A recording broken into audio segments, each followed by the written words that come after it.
everyone, and welcome to the Princeton Conversations with National Laboratories, the series of webinars organized by the Department of Mechanical and Aerospace Engineering. So my name is Yulia Mikhailova, and I want to thank everyone today showing up virtually for this seminar. So let's go ahead and get started with our first webinar.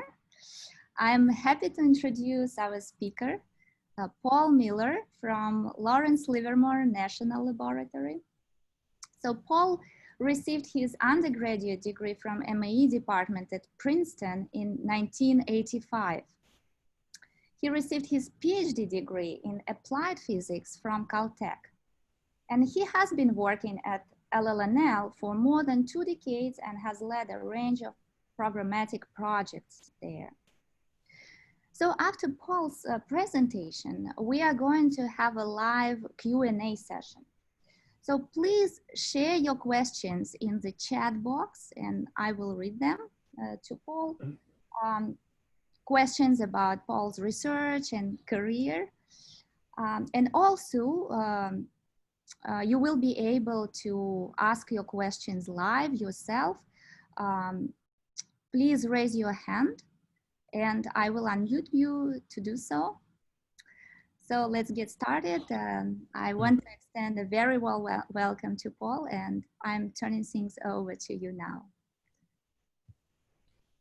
Hello, everybody. It's great to be here. Thanks to Professor Mikhailova for the invitation and for the work she's put in behind the scenes to pull this series and my talk together. I was just saying earlier that I don't think I've set foot on campus more than maybe once or twice in the last 35 years, but it's good to be back. I was actually a classmate of Professor Leonard's and Professor Kasdan's. I guess he's come out here to California recently. So my talk is a mixture of things. By the guidance, it's a little bit about my career trajectory, but I quickly switch over to discussing the lab, and then I have a case study, an example of some work that we've done at the lab over the last roughly 10 years, and then I'll try to wrap it all together at the end. So let me go ahead and Yulia, if you give me the sharing.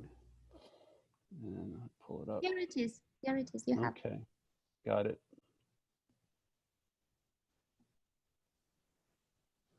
And then I need to just a couple things here. All right. How does that look, everybody? Sound and the slides are good? Okay. So I'm currently a Deputy Division Leader of Design Physics Division at Lawrence Livermore. I may call it Livermore or LLNL or just the lab as I speak. Our division has about 240 PhD level scientists and engineers in it. We work on a range of projects. But to get started, I want to go back to discussing my career path. I have to start at the beginning. And so I can get this to respond. So when I was in high school, I lived outside of Philadelphia in the western suburbs, and frankly, I knew very little of Princeton, and I'd never heard of Lawrence Livermore. And so the question is, how did I end up where I am now, and how did I pass the last almost 40 years now from high school? So at each stage of my career, thinking back on it, something or someone unexpectedly influenced my next steps. So it's almost a little embarrassing, but it's a bit of a classic nerd in high school. I was at a party, actually. I think it was early in my junior year, or maybe that summer before junior year in high school. And I was a little bit tired of what was going on at the party, and I just wandered into the living room of the house we were in. And I found something on a coffee table And it was sort of a brochure, and it had some interesting things in it. And one of them was about this. Does anybody know what this is? You can just think about it for a second. This is a picture of TFTR when it was under construction. So I saw this pamphlet and I was reading through it, or this little magazine-like thing, and it talked about the fusion, magnetic fusion program at Princeton. And so I thought, that's really cool. I think I want to go there. And so after a couple of visits and applying and managing to get in, I went to Princeton, and I thought, this is interesting. This is almost a view my senior year from my dorm room. I was in, I think it was 104 Lockhart, and it overlooked the U Store and Blair Arch. And so I spent 4 years there, and I was influenced by people there. And one of them was this guy. And I intentionally picked a photograph that might be a little bit older because it looks more like he did back when I knew him. And this is Dick Miles, also not at Princeton actively, I think, anymore. I had him for a class and I interacted with him. And one day I saw a poster on a bulletin board there in the D wing, and it was a DOE summer student program that was coordinated across all of the DOD Department of Energy laboratories. And I looked at it and I thought, okay, that's interesting. And when I talked to Dick, he said, well, you know, this one, Lawrence Livermore, that's a really good one. You should apply there and think about going there. So I said, great. So I managed to get it, and I went. It says my internet connection's unstable. Okay, let me know if I break up. So I went there after my junior year and also after my senior year, and worked there as a summer student. And then I went off to graduate school and didn't think about it much anymore. Now, how did I end up at Caltech? Well, it was thanks to this guy. So this is Dan Nosenchuk, and he was a new professor in the department when I was there. And he was very enthusiastic, very supportive, and I really enjoyed his fluid dynamics course. And in fact, when I got to be a senior, I wanted to do a senior project, but I wanted to do one both with Dick Miles and one with Dan Nosenchuk. And so a little bit of trivia, it turns out you can't take the same course twice. The registrar, the computer wouldn't be able to handle the same number twice, but they pointed me toward the back of the course catalog, and this not very frequently used trick, there's something called a reading course. And so all I had to do was fill out a card, have Dan sign it and say, yes, this was a course. They gave me a course number. And so when I was a senior, I had 2 independent projects. And in fact, when I was a student in the spring, I only had 1 other course. So I had 1 course, 2 independent projects. It was a great spring, and I was able to do a lot of independent work. And Dan pointed me toward Caltech, another place I really hadn't heard of. This is a version of the Hollywood sign. It's one of the more famous Caltech pranks. You can read more about them online, including the 2 Rose Bowl pranks that were pulled off by the undergrads over the span of decades.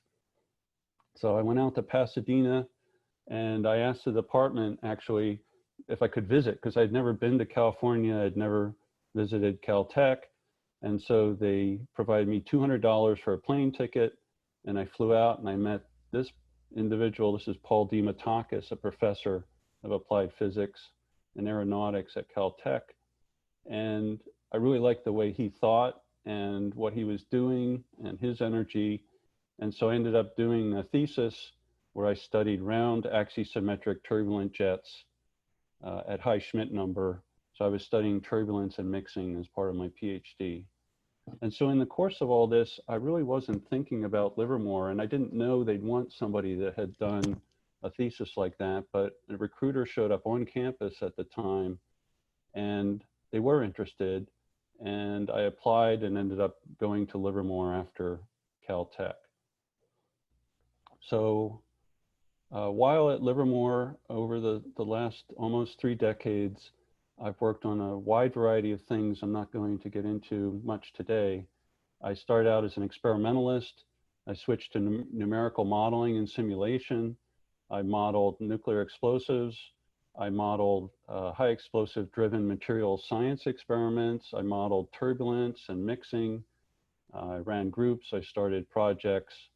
I did line management and supervised people. And I've hosted some summer students and a lot of postdocs. I now currently have my 8th postdoc who's working with me at the lab.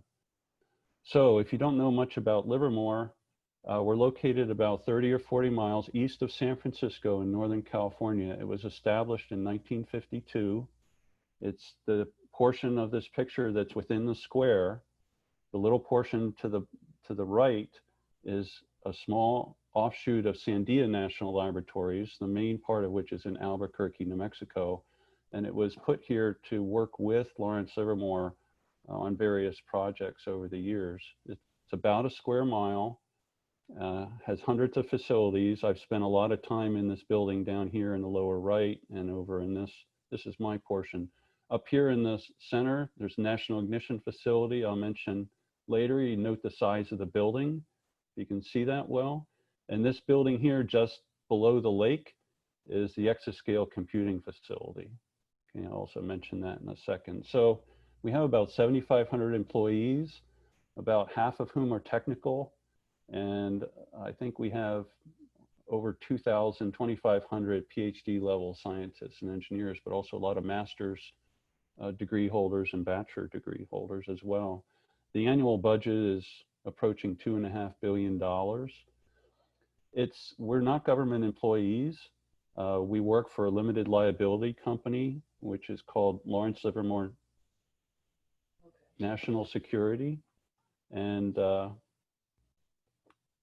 just a second here.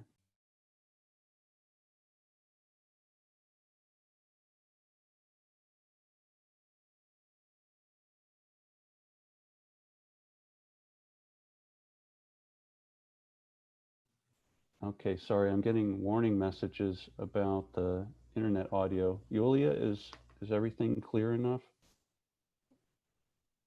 Yes, all good. You are okay, all right.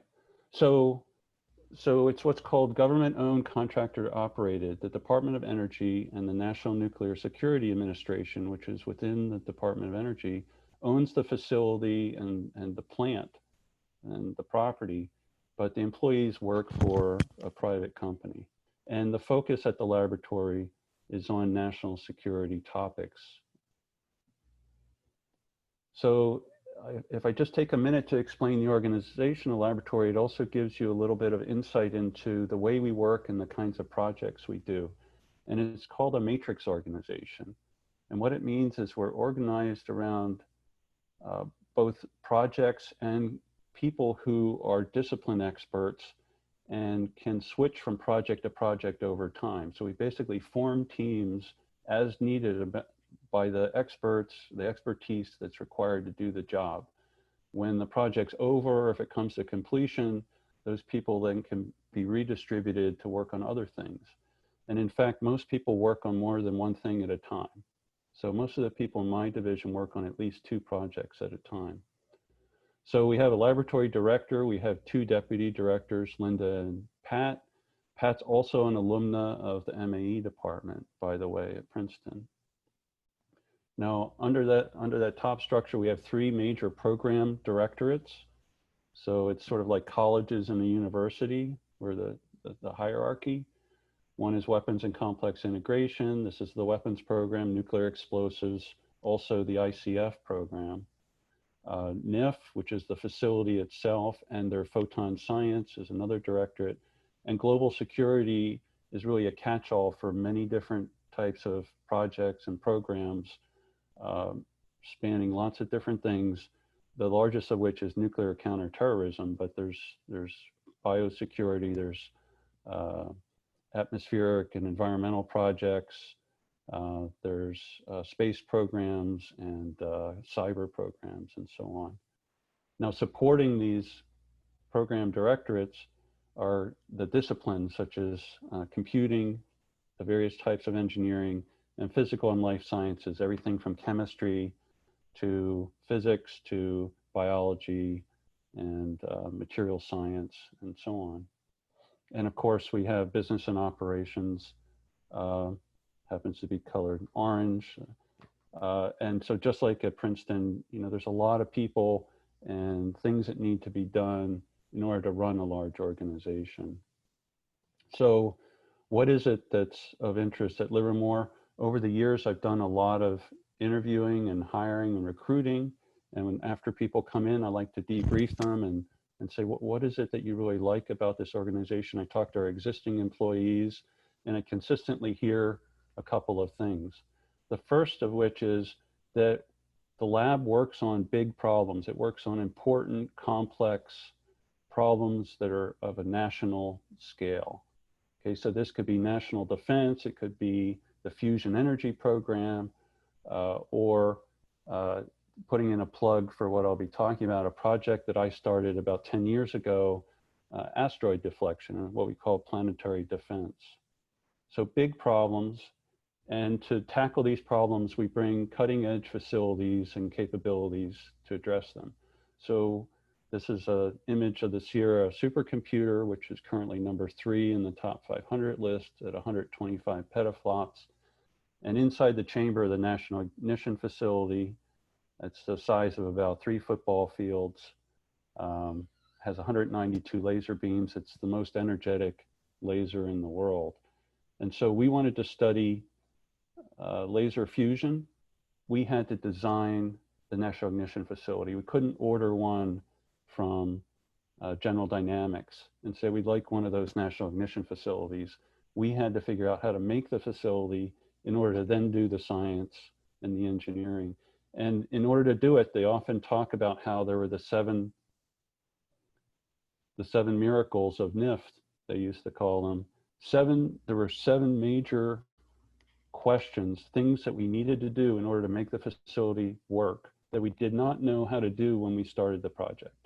I always find that amazing that we basically kicked off the project and said, yes, we're going to spend several $billion to build this facility. And oh, there are these at least 7 stumbling blocks that we haven't quite figured out yet, but we'll get on it.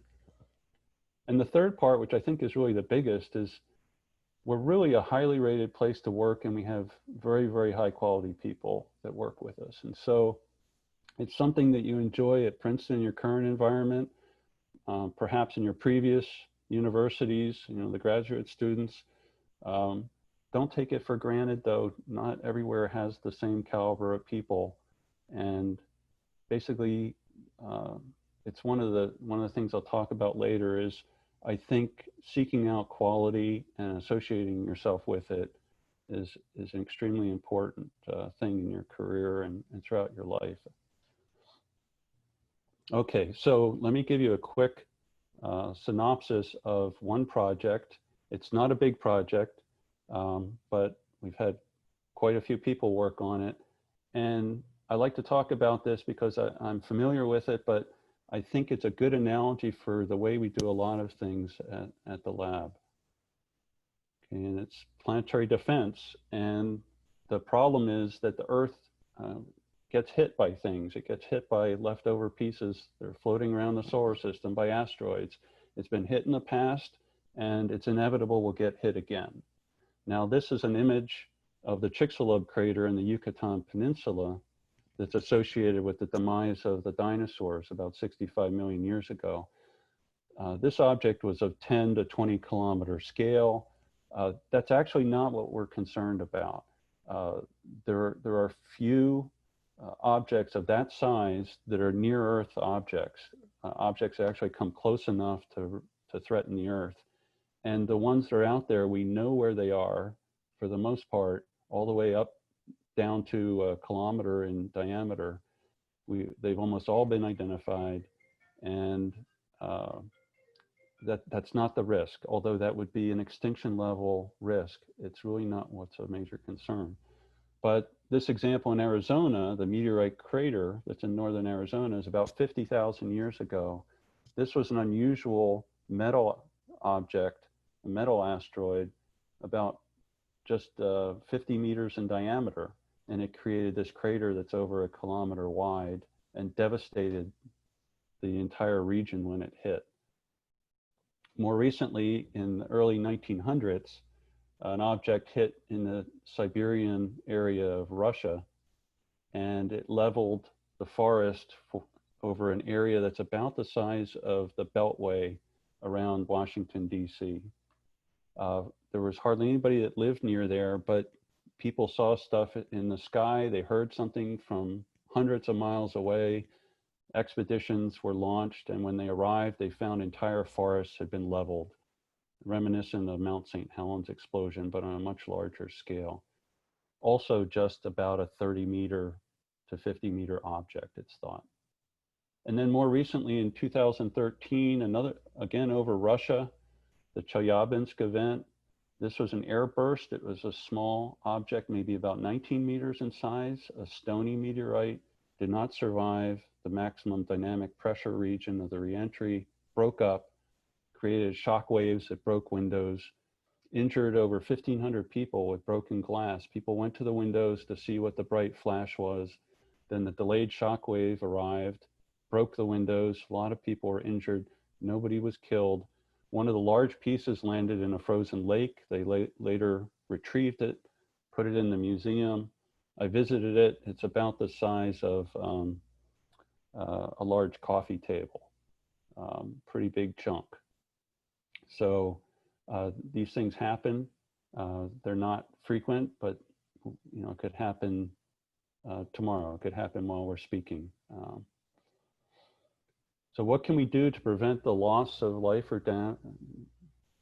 damage from impacts? Well, it takes people to solve problems. And so this is some of the team that has worked on the project with me over the years. Numerous postdocs, 6 or 7 of these people are postdocs, and it's largely been a postdoc project.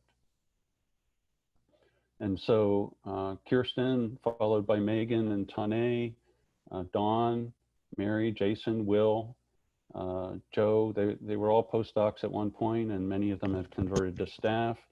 And Megan, who was a planetary scientist at Brown before she joined us, I turned the project over to her a couple of years ago, and as I got too busy with other things, and so now Megan is the project lead for this.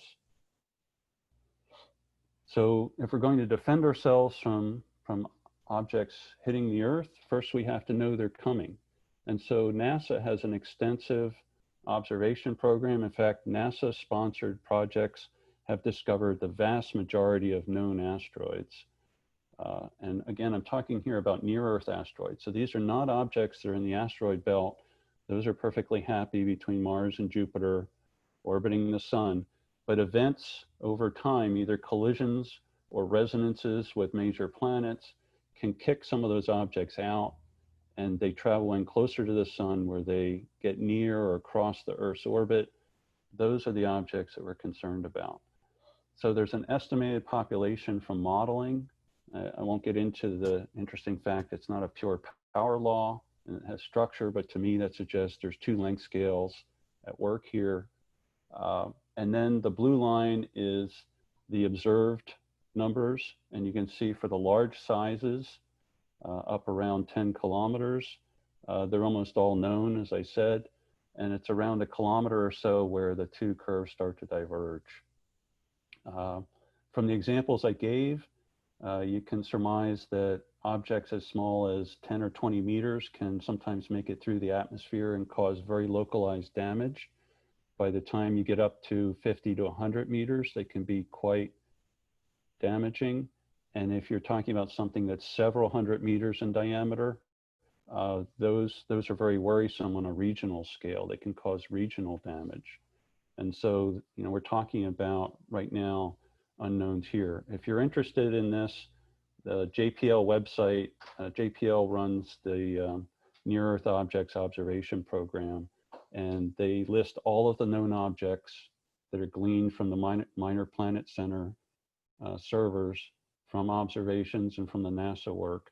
They calculate trajectories and they establish using uncertainties what the risk probabilities are. And you can go to the JPL website and see that. So of course the Earth is mostly water, and sometimes we won't go to the trouble or the expense, even if we know something's coming, of trying to stop it, because we might decide that it's not going to cause enough damage, or we might not have time to do anything about it. So we've done some modeling at Livermore of impacts, and we use a multi-physics code called Geodyne in this case to model the reentry and the impact of the object in the water. And then Suhail Ezzedine, who did most of this work, coupled that to a wave propagation code, propagated the waves, and then he coupled that to an inundation code that models the run-up and the flooding along the shorelines. And he used the real bathymetry of shorelines, and this is his case of an impact at the asterisks in the Gulf of Mexico. And you can see how the sea bottom is affecting the propagation of the wave. These are tsunami-like. They're not strictly tsunamis, but they have a lot of the same properties. In deep water, they travel extremely fast with low amplitudes, and then they build and break when they reach shallow water. But the more interesting aspect for me is that asteroids are actually a preventable natural disaster. It's very unusual that it's something that could cause such risks, but we actually have a shot at doing something about it. Or as the lead NASA person at the Planetary Defense Office says, it's nature's way of saying, how's that space program going? Because you basically need a good space program in order to have a shot at this. And so we're working with a NASA project called DART that's launching next year to Didymos Dimorphos. It's a binary system. It's going to test a kinetic impactor. It's going to test the method of deflection, which is to ram a spacecraft, some mass, into an object, imparting some momentum to it and affecting its trajectory.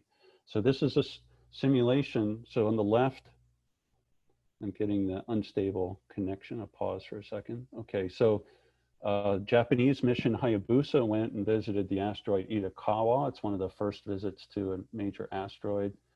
And they found this very interesting structure. It's called a rubble pile structure of an asteroid. And so it's thought that many asteroids are composed of this type of material. They're not monolithic. They're not just a big lump. It's actually a lot of material that's coalesced over time. And so we've managed to model on the right, this is work by Mike Owen, a rubble pile asteroid. And if you see a small blue dot there, that's the object about to hit it. And the model calculates, the blue happens to be a visualization of tensor damage trace.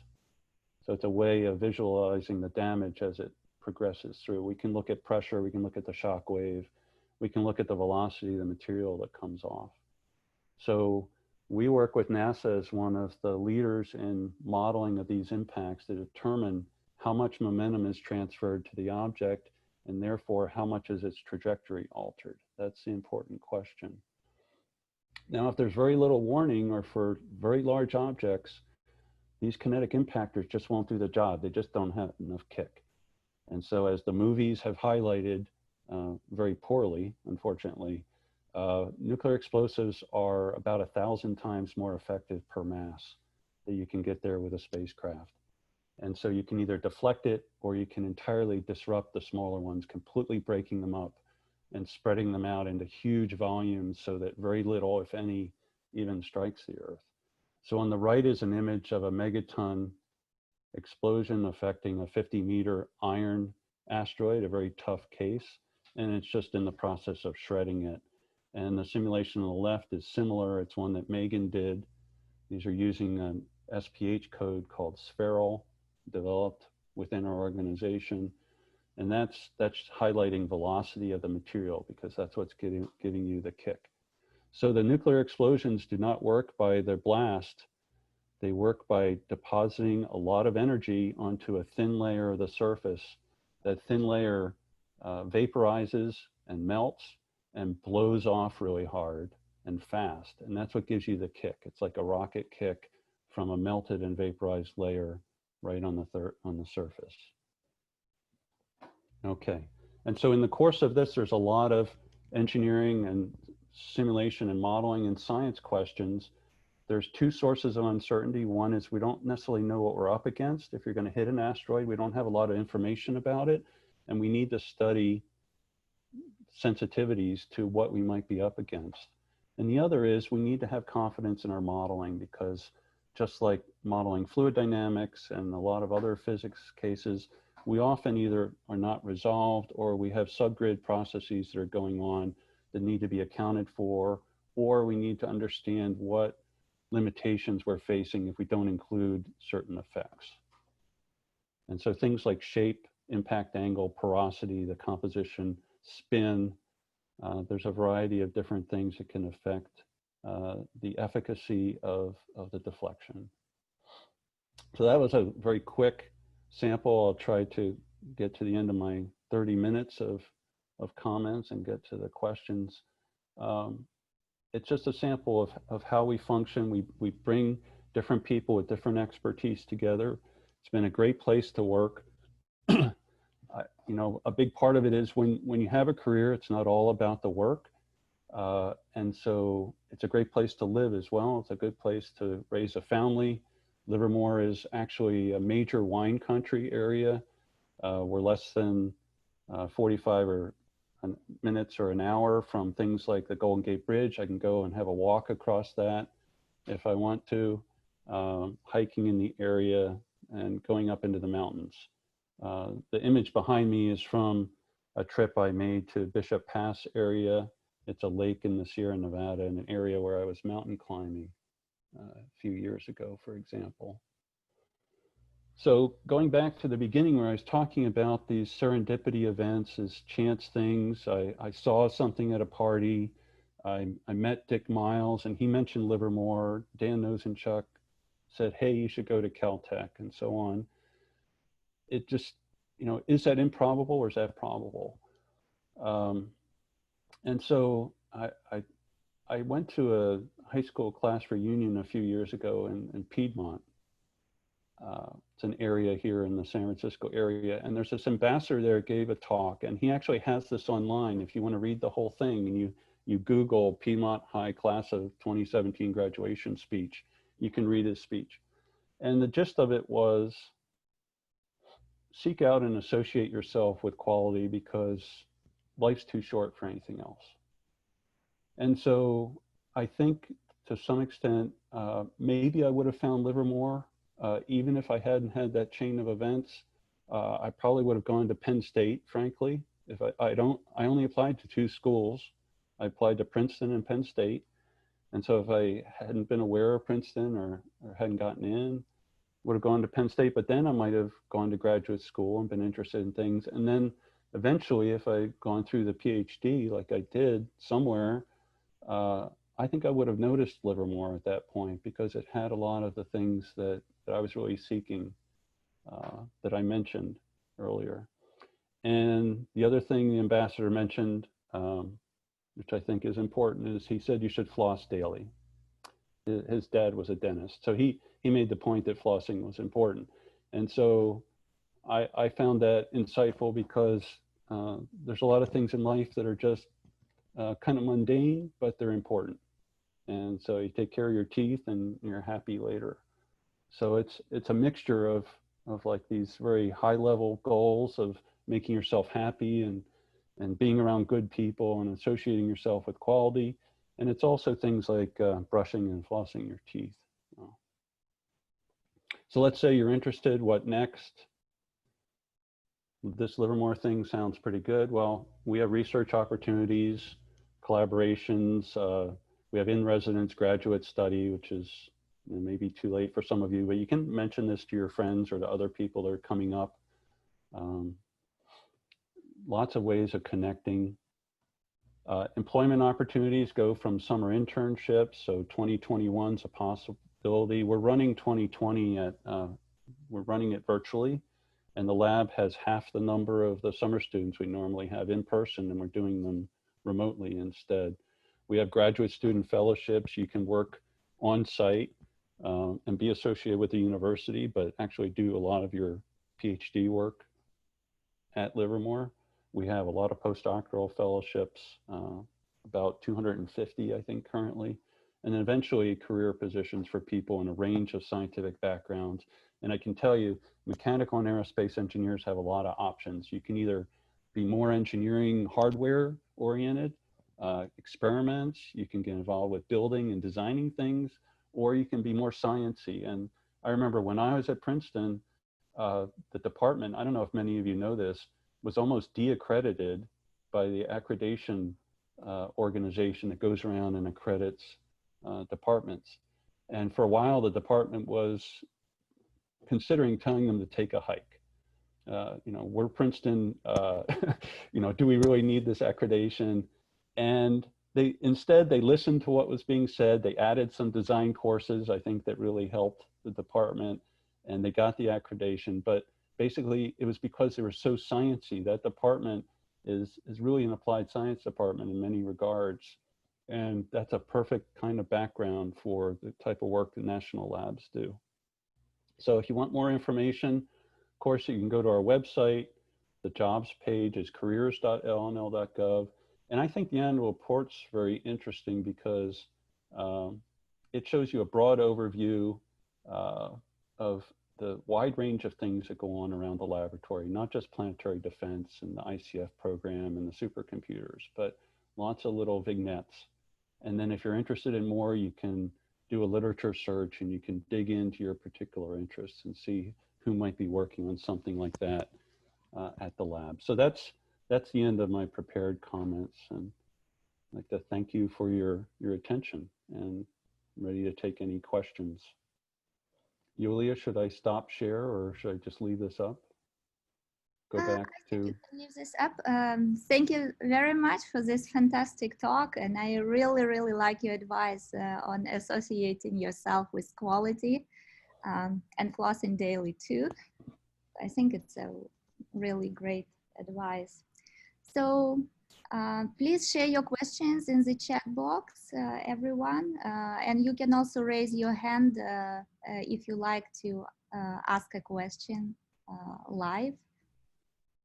So I have a question about research, Paul.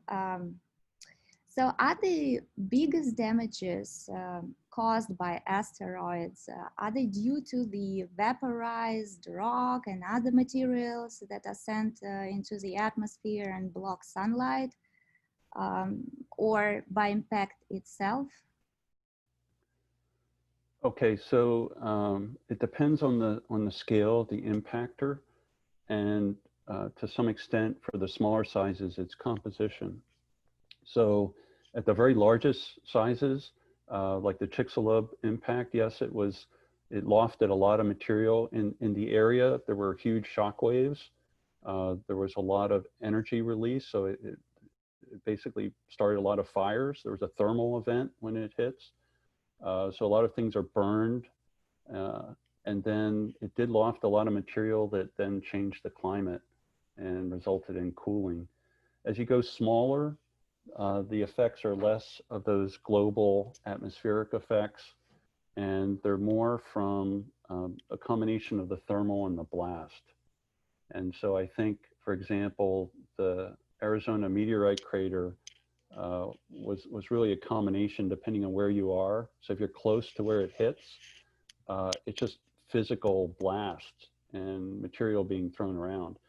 As you get further away, the blast waves will decay, the thermal effects will decay, maybe you'll get some fires, maybe you'll get some things raining down on you. There could be things just locally coming back down out of the crater, because they find rocks all over the place from that impact for many miles. And then for the smaller ones, you can get just a few kilometers radius in some cases for the very smallest that can get through, and it's mostly blast with a little bit of thermal locally. Yeah, and then the shock wave from it coming through the atmosphere as well. So there are actually a few walls in the Chelyabinsk area. There were a couple of very fragile brick walls that were knocked over by the shock wave. And by the time I was there, maybe 9 months later, they'd already repaired most of them, along with all the windows. So I didn't really see much of the damage, but if you look online, you can see reports of it. And the Tunguska event shows that blast wave, those forests were knocked down, the trees, they're like little indicators of the streamlines. And they weren't particularly burned in many cases. So a lot of it was probably blast. Does it also depend on the trajectory, on the impact angle? Like, is there Yes. a trajectory which maximizes Yeah. separation or maximizes impact or blast? Yeah. So it hasn't been my personal area of research. So what I'm saying is from meetings and discussions with others. There is an international meeting that occurs every 2 years on the subject. It's called the Planetary-Defense Conference, and it has sessions that go from detection, to characterization, to impact effects, to deflection techniques, to legalities of planetary defense and international cooperation. And so I'm not recalling the particulars, but there are some fairly steep angles, I think, that can maximize the damage. It really depends on what the object is, how big it is, how competent it is, whether it's going to break up on the reentry. Because if anybody's done any space work and you know that on a reentry body, there's this point of maximum dynamic pressure upon a typical reentry. It occurs, I think it's 25 kilometer altitude maybe, where basically the rho u squared is a maximum at that point, right as the exponential of the atmosphere is starting to ramp up and the speed hasn't slowed down yet. Thank you so much. So let's turn to other questions. We have quite a number of questions now. Okay, I'll try to go short answers so we get to as many questions. You know the landscape for the number of careers within the next year due to COVID. Is the path position to start as a postdoc and then as a staff? Or is there other way? And also another question which is related to the topic, how has the current pandemic affected okay. All right. So remind me if I don't hit one of these aspects. So we are hiring, my division's hiring staff positions and postdoc positions. We require people be able to get clearances for our work. There's other opportunities at the lab where clearances aren't required. Across the laboratory, some of the other areas may have slowed down their hiring somewhat, but the funding is generally robust. We managed to keep meeting our deliverables, even despite what's happened over the last few months, and we're returning to what we're calling normal operations with maximum telework, where with protocols in place, people are going in, reduced population density, masks are required, cleaning protocols. You can go into your office and close your door and take off your mask, but otherwise you basically stay away from people as much as possible. And then the laboratories and the machine shops and the places where you have to work together, they have even enhanced protocols there. So we're functioning, we're getting our work done, our funding is relatively stable, and the baby boomers are retiring. They like to stay with us. We have people that have worked at the lab for 40 and even 50 years in some cases. It's like professors, they just don't like to leave their universities. It's the same thing. But eventually they retire, eventually they leave. And so we're hiring to backfill attrition. And in some areas we're hiring because we actually want to increase the overall number of people we have working on various projects. So there's opportunities for people. Thanks very much. So next question is, typically how many different projects would someone at the lab work on over the course of a career? Over the course of a career. Okay, let me first answer a different question. So when we bring in postdocs, we typically start them on one project, and they're 1 year renewable up to 3, and they need to publish their work, just like at a university. And they often expand during their second year into a second project and maybe like kind of tag along with something else that they're not really working on, you know, responsible for the deliverables. So that by the time they're done, say 2.5 years, they might have been involved with 2 or 3 things. When I hire new staff into my division, we always start them with 2 projects minimum. And it expands. I've had people in my groups and that I've supervised that have had 5 or 6 things going on. that's only advisable for certain people in a certain style, or maybe it's what they're contributing. But like with the Planetary Defense Project, we'd have maybe 2 full-time postdocs working on it, and then we'd have maybe 8 to 10 other people at a time that are just contributing 5 to 10% of their time. It's a little bit like faculty helping their research group, right? They have a lot of other things they're doing, and their time investment is maybe 10, 15% here and there. And the advantage of that is we get all these experts, the staff, that provide amazing things like the code we use and the advice on the science and all that, that then benefits the whole project, but we don't have to pay for them full time. My case, I started on doing laser experiments, hand-on laser experiments, where I was crawling around the target chamber of what was called the NOVA laser. It was the predecessor to NIF. It was the largest laser in the world at the time.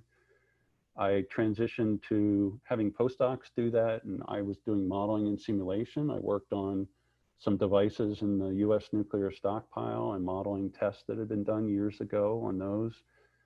I modeled experiments done on the lasers. And then I started an experiment series where I studied fracture and failure of thin metal shells under high strain rate. And we did it by using explosives to explosively expand them and achieve the strain rate. And we used the high rate framing cameras and radiography using a giant LINAC to produce X-rays. And it was great. And I was not being the experimentalist, I was being what we call the designer, the person that models it and runs the experiment. I started 2 projects, one of which was a planetary defense project. The other was called Mix at the Atomic Scale. They were both done as a laboratory directed research and development project, which are projects the national labs are allowed to run by skimming a small amount of money off of their federal funding, pooling it together, and then competitively competing it within the laboratory, like a little NSF.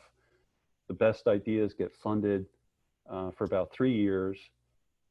It's the scale of my 2 projects were each enough that if I'd spent it all on just a couple people, it would have been like 2 people full time. But really, again, you hire some postdocs, you have people do it part time. And so both of those projects went for 3 years.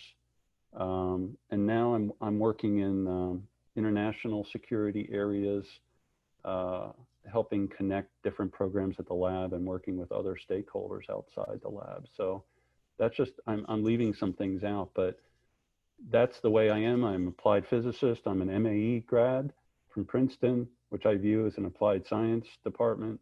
And I like the variety, and I'm not a specialist that wanted to just do fluid dynamics my whole life. I like to be able to leverage my material science, my plasma physics, my fluid dynamics, my thermodynamics, and I like doing different projects and then having it change over the years. So. Wonderful, thank you so much.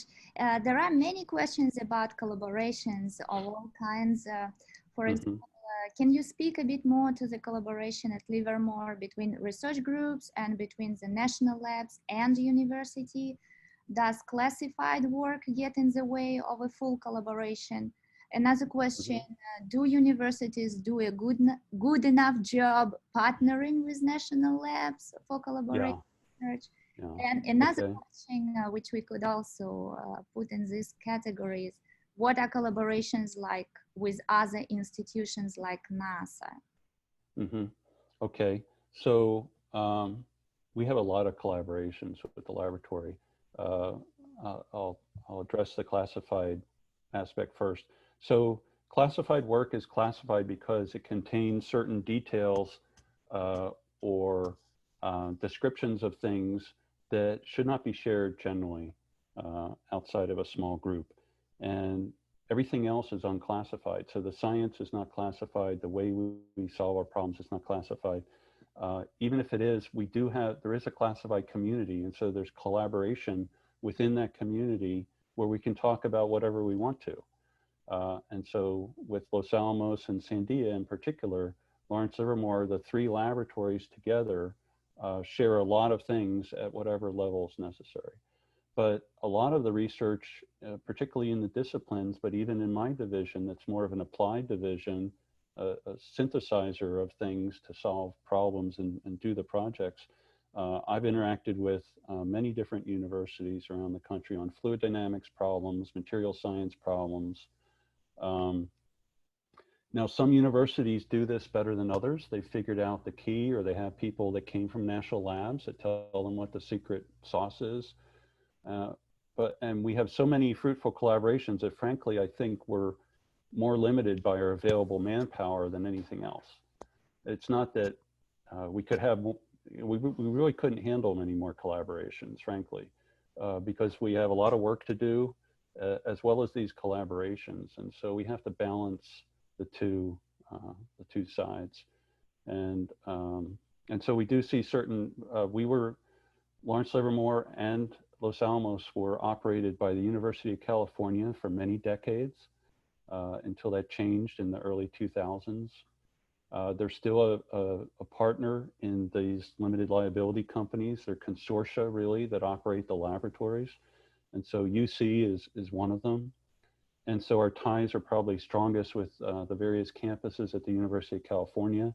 But we, that being said, we still have a lot of collaborations around the country and around the world.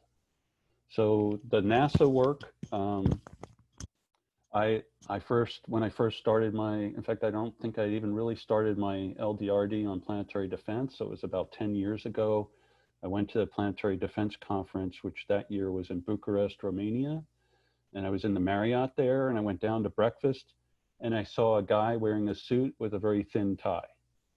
And so I thought, oh, that looks like that might be a NASA person. And so I went down and I sat down with him and I had breakfast with him. And sure enough, it was Lindley Johnson, who is now called the Planetary Defense Officer for NASA. He has a very cool business card. It says Planetary Defense Officer. And we talked about how we wanted to basically pull together a US effort on planetary defense, which at the time he was primarily overseeing the observation programs.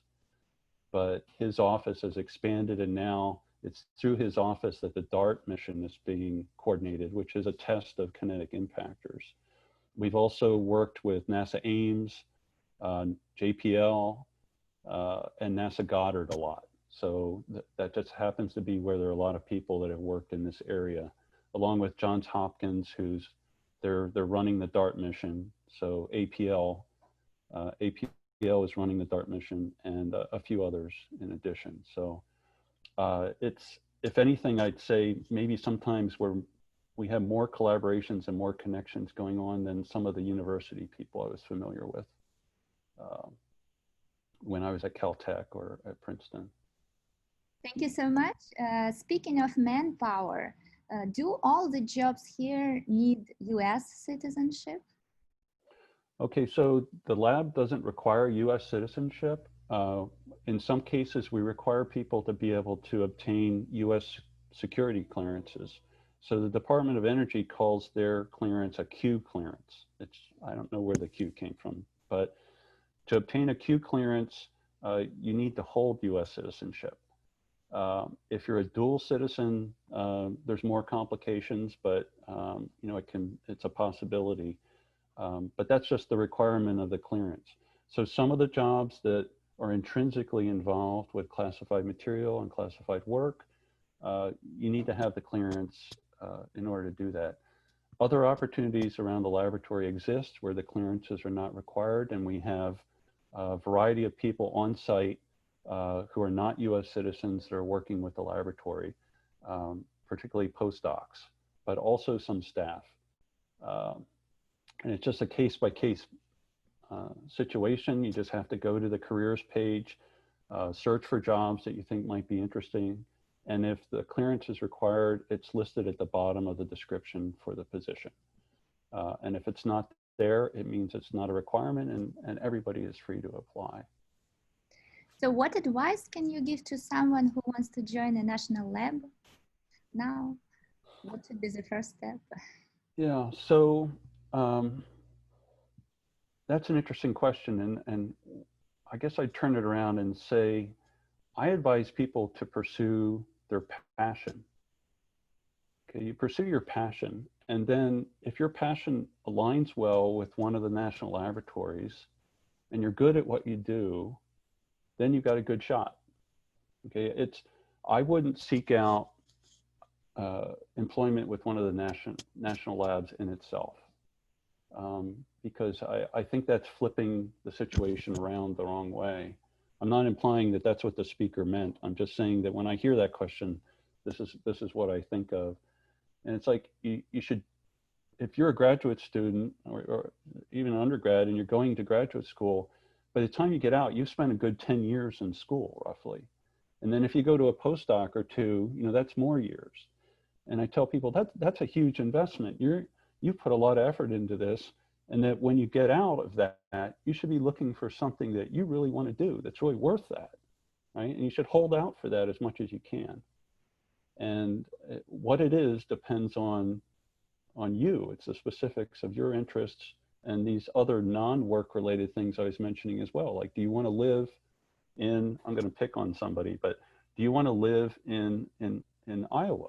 I know Grinnell College is right smack in the middle of the state of Iowa, but I would rather live in different parts of the country. And so if I had been offered a faculty job at Grinnell, I would have declined.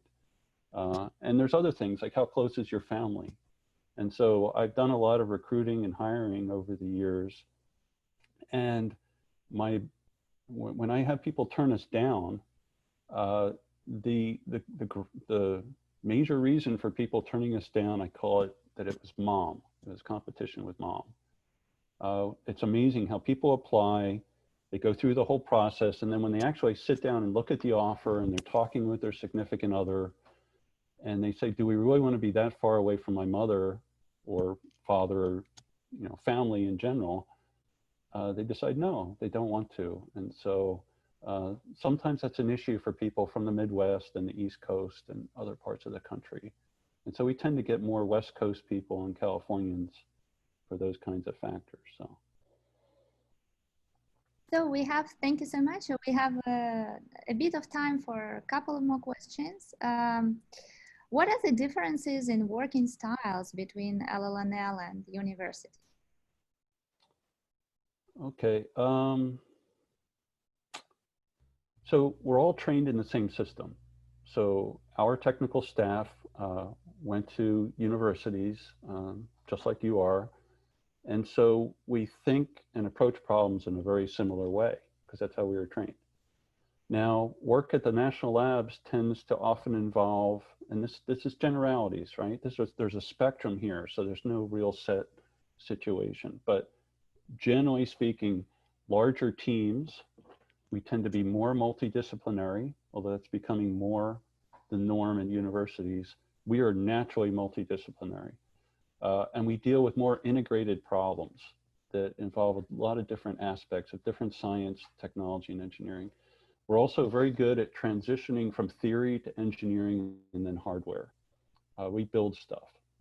And like I said, when we wanted to study laser fusion, we designed and contracted companies to build the National Ignition Facility.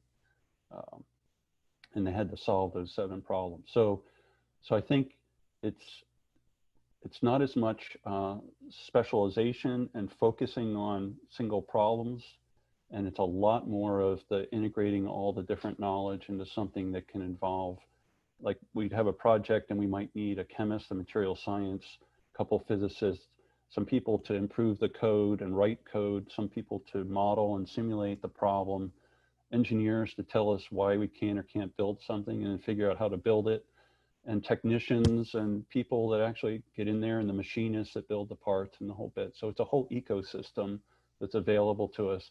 And the other thing is we can deal with dangerous and hazardous materials. We deal with the nastiest stuff. And so whether it's plutonium or high explosives or high powered lasers or high voltage equipment, we can do all of that. And we can deal with classified information, and we have a security infrastructure that's set up to protect that information that we've been entrusted to have. And so it's really having all of that that can come together and tackle problems that's really unique about the national laboratories. So thank you. And perhaps the last question before we Mhm. finish. So you've spoken towards some of the variables that attract people to LLNL. These all sound great, but are there any that some people find difficult? Does anything constitute a poor fit in this space?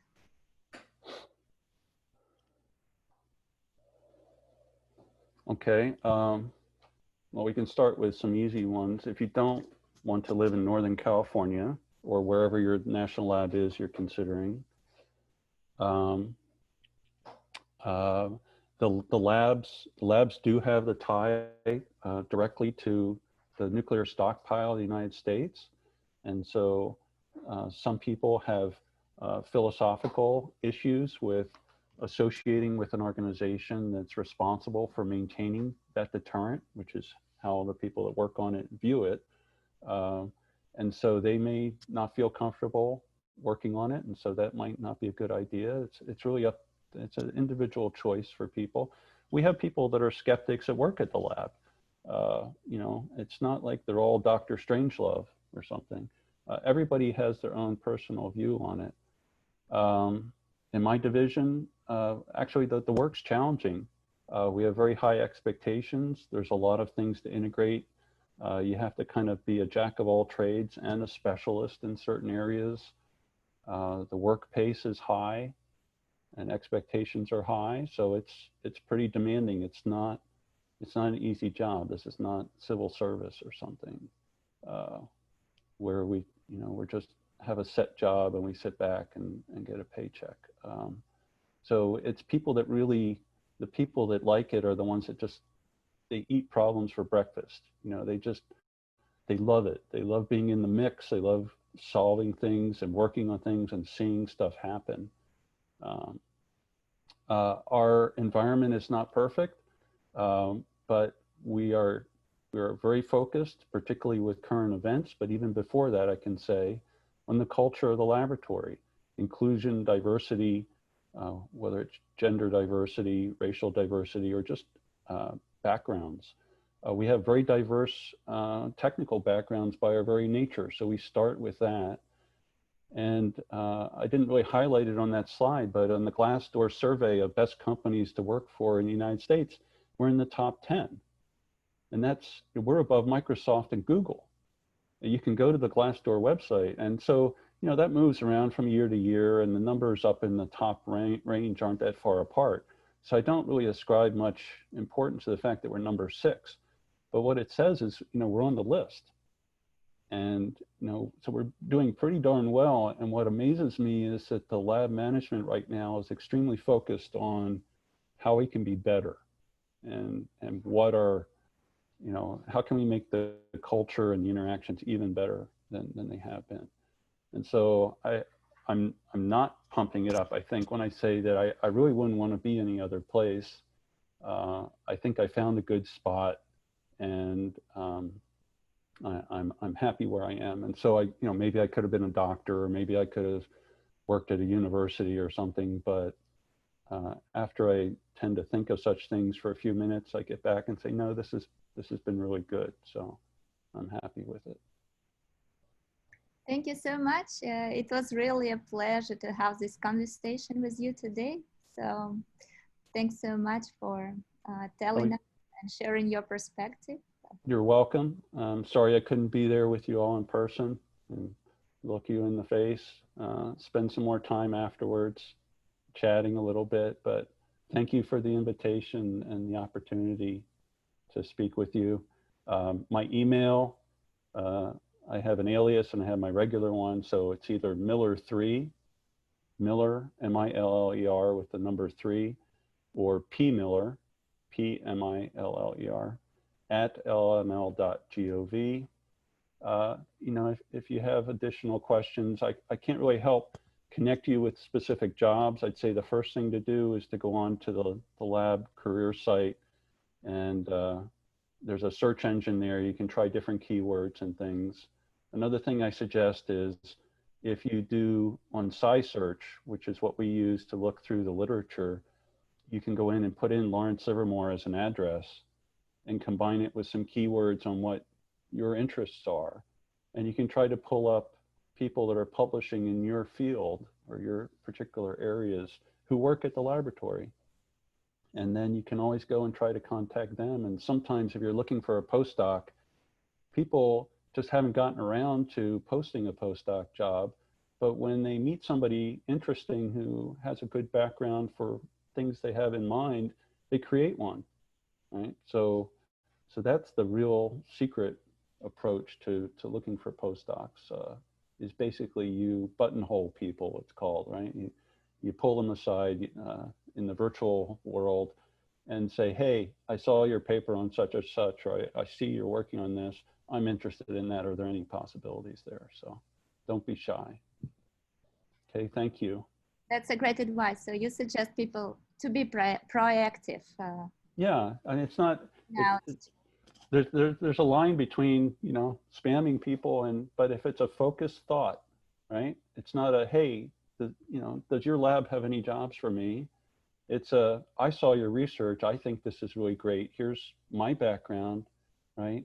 Do you have any opportunities for me to work with you from what I saw? And the more specific it is, I think the much more positively it's received. And at the worst, people will say, you know, no, thanks for your interest, but I really can't do that right now. I don't have any opportunities. So, but also there's a lot of postings on the website that you can search through and see what's available there, or at the other labs. You know, if we don't have something, yeah, if you like New Mexico in particular. It's a wonderful career advice to reach out to people with a specific question about their research areas. Yeah, that's where a lot of the academic postdocs, I think, are connected at you know, at the meetings. So you'd be at an APS meeting and somebody comes by your poster, or they attend your talk, and afterwards you chat with them, and you know, if the faculty really needs somebody, they might talk you up and say, hey, I have a postdoc, would you be interested? Or you can do it the other way around. You know, I went to your talk and that sounds great. You know, do you have any opportunities down the line? I'll be finishing in, you know, September or whatever it is, or next year. And earlier is better than later, because, you know, people can plan then. So it doesn't hurt, even if you're a second-year graduate student, to start talking to people and, you know, listening and feeling things out and thinking about where your next steps might be. Thank you. Thank you. That's Sure. great. So with this, we conclude. And I just want to remind you that this is our first webinar in a series of conversations. So stay tuned and look for our announcement. And now have a great day, everyone. Bye-bye. Okay. Bye-bye.